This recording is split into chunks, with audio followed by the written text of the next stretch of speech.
शेतकऱ्यांना प्रवृत्त करण्यासाठी आपण 50% फी कमी केली, पण त्याचा परिणाम असा पण व्हायला लागला का बाबा द्राक्ष बागायतदार संघाचे स्वस्तात आहे, मग त्यांचे केमिकल घेत नाही, काही नाही. हा प्रचार थोडासा बाहेर झाला होता, पण तसं नाही आहे. आपली लॅब तोट्यात चालली तरी चालेल, पण शेतकऱ्यांनी ते जास्तीत जास्त, जसं तू म्हणतो 15-20 दिवसाला मी रिपोर्ट चेक करत असतो, आणि खरोखर ते केले तर उत्पादन खर्चात पण बचत होते. काका म्हणजे माझा खताचा खर्च सांगतो ते कधी कधी चुकीचं वाटतं.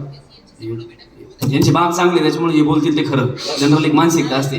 परंतु माझा खताचा खर्च मागच्या वर्षीचा 17,800 रुपये प्रति एकर होता ऑक्टोबर सीझनचा, आणि खरड छाटणीचा 10,000. 27-28 हजार. बघा, हे लॅब रिपोर्ट म्हणजे वारंवार काढल्याचा हा परिणाम आहे. आणि साधारणतः 1 एकरला तुम्ही ह्या 4 आणि त्या 3 7 ॲनालिसिस जरी केल्या तरी 3,500-4 हजार रुपये ॲनालिसिसचा खर्च आहे.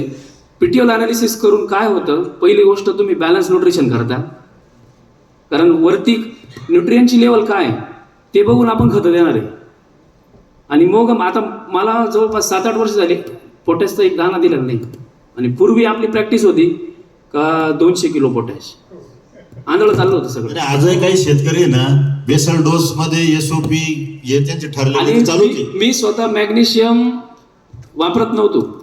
माझ्या पाण्यामध्ये मॅग्नेशियम आहे 12 ppm, आणि सॉईलमध्ये मॅग्नेशियम लो आहे.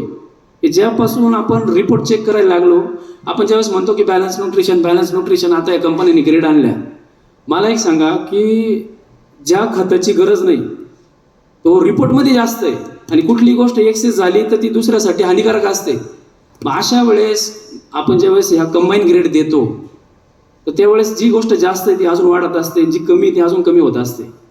मला असं वाटतं की पीटीओल ॲनालिसिस करूनच आपण बॅलन्स न्यूट्रिशन करू शकतो. त्याच्यातून खताचा खर्च पण कमी होणार आहे, आणि द्राक्षाच्या झाडामध्ये एक अन्नद्रव्यांचा समतोल चांगला साधला जातो, ज्याच्यातून आपल्याला सातत्यपूर्ण चांगली ग्रोथ आणि चांगली क्वालिटी, चांगली यील्ड मिळते, असा माझा अनुभव आहे. नाही, म्हणजे याच्यामध्ये सगळ्यांनी लक्षात घ्या का आपण आहे ना, आपण ज्यावेळेस जेवण करतो, डॉक्टर काही आबडधोबड खाऊन घेतो, आपल्याला मग अपचन होतं, पित्त होतं, मग लूज मोशन चालू होतं.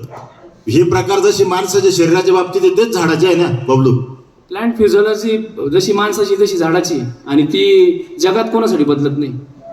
ती गाव पाहून बदलत नाही, जमीन पाहून बदलत नाही.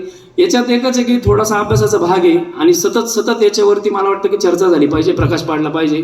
नाशिकपुरतं बोलायचं ठरलं तर काका, पूर्वीची सॅम्पलची संख्या सगळ्या लॅबमध्ये, आपली लॅब पण आणि सगळ्या लॅब, पूर्वी जर नाशिकमध्ये 1000 लोक पीटीओल ॲनालिसिस करत असतील, आज तो आकडा 10-12 हजारावर गेला. हे प्रबोधन झालं गेल्या काही वर्षामध्ये. प्रश्न काय आहे, एका पंचमध्ये मनाची संख्या किती राहते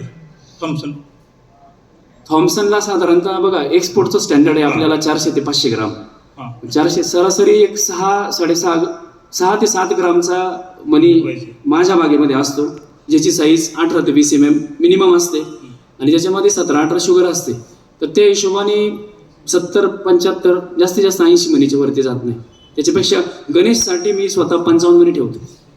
माझ्याकडे एक गणेशचा प्लॉट आहे, एक साधारणतः 50-55 मनी ठेवतो. ते बघताना फार विचित्र वाटतं, पण हार्वेस्ट